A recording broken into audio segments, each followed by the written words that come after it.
Chapter 30.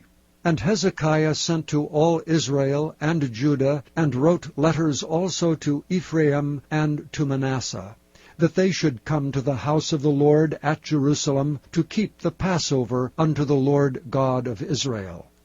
For the king had taken counsel, and his princes, and all the congregation in Jerusalem, to keep the Passover in the 2nd month. For they could not keep it at that time, because the priests had not sanctified themselves sufficiently, neither had the people gathered themselves together to Jerusalem.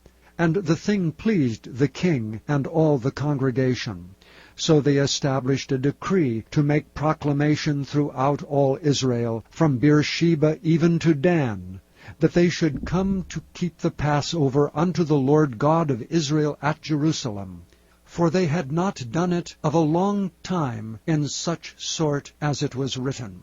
So the posts went with the letters from the king and his princes throughout all Israel and Judah, and according to the commandment of the king, saying, Ye children of Israel, turn again unto the Lord God of Abraham, Isaac, and Israel, and he will return to the remnant of you that are escaped out of the hand of the kings of Assyria. And be not like your fathers, and like your brethren, which trespassed against the Lord God of their fathers, who therefore gave them up to desolation, as ye see.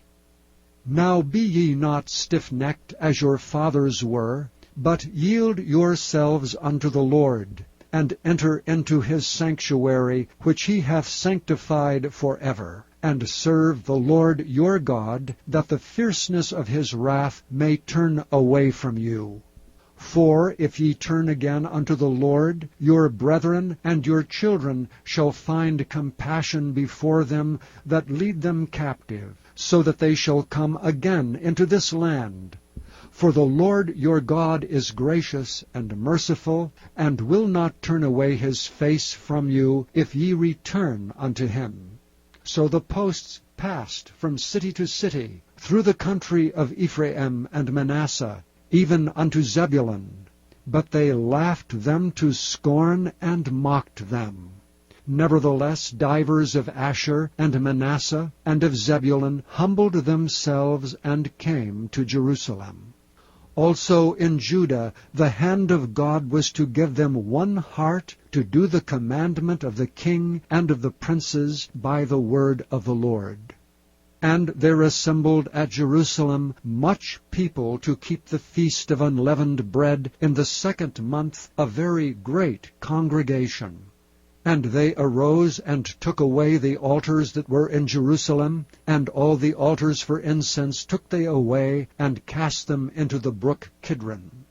Then they killed the Passover on the 14th day of the 2nd month, and the priests and the Levites were ashamed, and sanctified themselves, and brought in the burnt offerings into the house of the Lord. And they stood in their place after their manner, according to the law of Moses the man of God. The priests sprinkled the blood which they received of the hand of the Levites. For there were many in the congregation that were not sanctified. Therefore the Levites had the charge of the killing of the Passovers for every one that was not clean, to sanctify them unto the Lord. For a multitude of the people, even many of Ephraim and Manasseh, Issachar and Zebulun, had not cleansed themselves, yet did they eat the Passover otherwise than it was written. But Hezekiah prayed for them, saying, The good Lord pardon every one that prepareth his heart to seek God, the Lord God of his fathers, though he be not cleansed according to the purification of the sanctuary. And the Lord hearkened to Hezekiah, and healed the people. And the children of Israel that were present at Jerusalem kept the feast of the unleavened bread 7 days with great gladness. And the Levites and the priests praised the Lord day by day, singing with loud instruments unto the Lord. And Hezekiah spake comfortably unto all the Levites that taught the good knowledge of the Lord. And they did eat throughout the feast 7 days, offering peace offerings, and making confession to the Lord God of their fathers. And the whole assembly took counsel to keep other 7 days, and they kept other 7 days with gladness. For Hezekiah king of Judah did give to the congregation 1,000 bullocks and 7,000 sheep.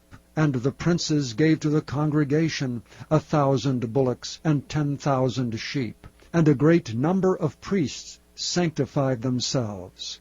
And all the congregation of Judah, with the priests and the Levites, and all the congregation that came out of Israel, and the strangers that came out of the land of Israel, and that dwelt in Judah, rejoiced.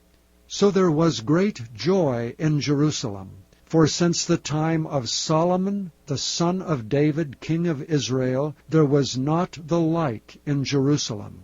Then the priests, the Levites, arose and blessed the people. And their voice was heard, and their prayer came up to his holy dwelling place, even unto heaven.